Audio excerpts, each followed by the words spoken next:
Oui, je vous remercie, monsieur. C'est bon. Je vous remercie. Oui, je ne serai pas long. En vérité, hum, j'ai perdu une personne qui m'est très chère. Et il y a quelques minutes, la prière mortuaire vient de se terminer au cimetière de Kerikau.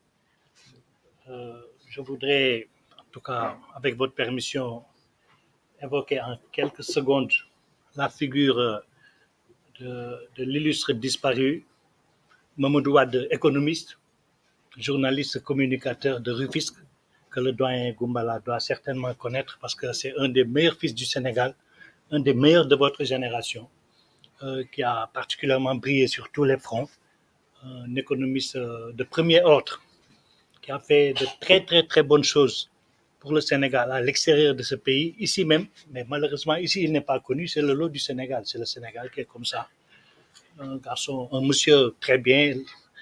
Je sais que j'ai eu très tôt des nouvelles de l'excellent travail que vous faites ensemble, monsieur, cher monsieur, notre cher doyen, parce qu'avec les doyens Djarab Diouf, nous avons, lui et moi, travaillé sur beaucoup d'ouvrages dont la plupart ne sont pas encore sortis. Donc, un savant au vrai sens du terme. Vous comprenez donc que ce n'est pas respect pour mon collectif, pour la cause qu'on défend, pour la personne qu'on défend, et parce qu'il y a eu énormément d'absents dans nos rangs que j'ai tenu donc à venir. Vraiment, pour féliciter très chaleureusement mes confrères pour le bon travail qui a été accompli dans la discrétion, dans la détermination, parce que nous savons que nous avons en face de nous un appareil très structuré, très puissant, très fort, mais nous ne crachons pas sur les résultats obtenus. On les a laissés parler, parler. Ils ont voulu nous imposer leur juge, nous avons refusé et nous avons gagné ce combat. Et nous en gagnerons d'autres parce que nous fondons tout et nous basons tout sur le droit, sur la primauté du droit. Il n'y a que ça d'essentiel pour les avocats. Nous menons énormément de combats. Nous disons qu'il n'y a pas photo. Nous respectons énormément les confrères d'en face, mais eux, ils savent, nous savons. Donc, nous sommes très sereins et nous n'avons pas pour habitude de jouer les gros bras ou de menacer qui que ce soit. Nous sommes basés sur le droit et nous gagnerons sur le droit, Inch'Allah. Et surtout, nous défendons une cause et un homme qui sont dans le droit chemin. Et c'est ça la vie. Hein. Il n'y a pas de secret.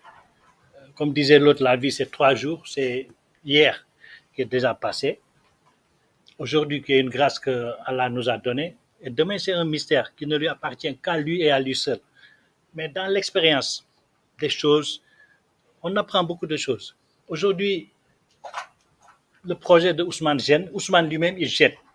Nous sommes des avocats. Il y a des militants ici. Nous sommes tous aussi des militants dans l'âme parce que nous sommes des Sénégalais et nous tenons à l'avenir de ce pays, de nos enfants, de nos petits-enfants. C'est normal qu'on prenne position. Moi, personnellement, j'ai pris position. Comme hier, j'ai pris position pour Macky Sall en lui disant, et il le sait très bien, quand ils étaient une assemblée de 150 personnes, on lui avait dit non, tu vas nous rendre cette assemblée. Tu ne peux plus diriger ces 149 personnes-là. Mais il s'est battu. Mais Dieu lui a donné à diriger non pas ces 149 personnes, mais il les a multipliées par 100 000, 14 900 000 Sénégalais, il les a dirigés dans l'année ou dans les 2 ans qui suivent. C'est comme ça, c'est ça les enseignements de Dieu. Aujourd'hui, il est question de diriger 17 millions de personnes. On nous dit, oui, voilà, telle personne, il faut la disqualifier. Ça me rappelle un peu l'histoire de Surcouf. Surcouf, c'était un corsaire qui était la terreur des Anglais à travers les mers, les océans. La couronne britannique avait mis sa tête à prix. Et un jour, il a été arrêté, arraisonné en pleine mer, et il y a eu son fameux procès, le procès de Surcouf devant donc le juge anglais. Le juge lui a dit au cours de son procès, la différence entre vous et nous, Anglais, c'est que nous, Anglais, nous nous battons pour l'honneur, tandis que vous, les Français, vous vous battez pour l'argent. Surcouf, c'était quand même un homme très intelligent. Il dit, mais monsieur le président, vous avez parfaitement raison. Dans la vie, on ne se bat que pour ce que l'on n'a pas. Vous vous battez pour l'honneur parce que vous n'en avez pas. Nous, on se bat pour l'argent parce qu'on n'en a pas. Bon, voilà une question qui avait cloué au pilori le juge. Mais c'est une bonne transition pour demander à Mambéigna pourquoi il se battait. Parce que lui, au sortir du tribunal, nous, on était en réunion dans une salle annexe. On a entendu un bruit extraordinaire. C'est comme si Sadio Mané marquait un des deux pénaltys qualificatifs contre l'Égypte. Mais qu'est-ce qui se passe? On nous dit non, le président a dû délibérer, il a dû vider. On a dit que le président a dû vider le délibéré sur le siège. Et c'était ça. Et immédiatement, les messages ont afflué. On nous a dit voici le délibéré. Mais là où on était, dans la seconde même, nous, on savait que Sonko avait gagné. Ce que les gens recherchaient, ils ne l'ont pas eu. Alors que c'était un brouhaha, c'est incroyable. Tout le monde en triomphe, les confrères, mais c'est extraordinaire. Je dis, mais pourquoi les gens, ils ont un code, ils ne l'ouvrent pas? Mais ça, c'est une défaite. Et c'est le lendemain qu'on vous a dit, dans le timing, ils sont revenus. Parce qu'en fait, certains se battent pour l'honneur, d'autres pour l'argent. Mais dans le cas de Sonko, on ne se bat pas pour ces considérations. On se bat pour qu'il ne soit pas au pouvoir, justement. Et lui, il se bat pour être au pouvoir. Parce que lui, il a montré suffisamment que s'il accède au pouvoir, il va prendre le pouvoir et le rendre à ses propriétaires légitimes. Voilà. Donnez-moi le pouvoir pour que je vous le rende. De l'autre côté, c'est donnez-moi le pouvoir pour que nous continuions à faire la noce sur vos dos. Mais c'est tout simplement ça. Et Dieu lui a donné les moyens techniques, juridiques et tout pour faire face. Et Inch'Allah, nous ferons face. Voilà. Bon, Wade, on avait, c'est pas le lieu de parler de ça. Il avait vraiment fait une démonstration extraordinaire basée sur une combinaison du droit et de l'économie pour nous montrer sur un repère orthonomé OIJ comment entre le droit et l'économie, les mathématiques, il y avait une corrélation tellement forte qu'on pouvait prédire dans un pays donné, au vu de la violation des libertés fondamentales et des droits humains, que ce pays allait, avec la démotivation des gens, avec la répression, vers zéro. C'est quelque chose d'extraordinaire que j'ai subitement retrouvé ce matin. Bon, on va y revenir. Mais c'est pour vous dire que vraiment, c'est le langage d'espoir pour lequel nous avons initié ce droit, ce devoir de vous parler. Nous n'avons jamais ouvert la bouche. Nous n'avons subi que des avanies. Nous avons privilégié la voie de la communication numérique parce qu'elle est inoffensive.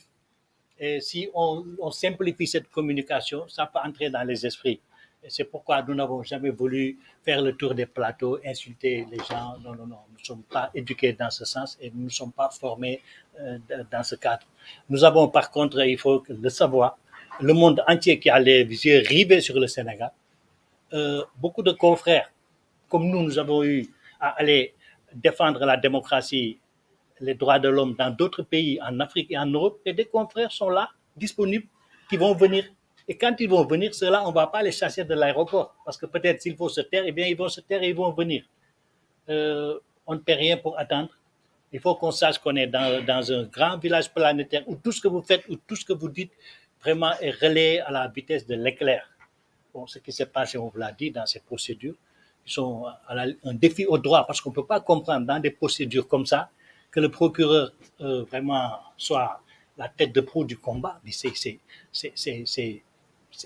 amoral, et c'est immoral, et c'est ajuridique également, parce que ça n'a aucun fondement, ça n'a aucun sens. Et pourtant, ce qui se passe chez nous aujourd'hui, je pense que ce n'est pas au-dessus de nos forces, et je vais laisser mes excellents confrères, parce que nous ne voulons toujours pas entrer dans le dossier, vous expliquer que c'est un tissu de nullité extraordinaire que nous aurions pu démonter l'autre jour, mais Dieu n'en a pas voulu ainsi, parce que vous savez, Dieu a son programme, il a son plan, et c'est vraiment nous tous, il ne nous parle pas, mais quand il a envie de faire une chose, il le fait, et nous, on ne parle pas, on l'écoute, et c'est ce que nous vivons actuellement.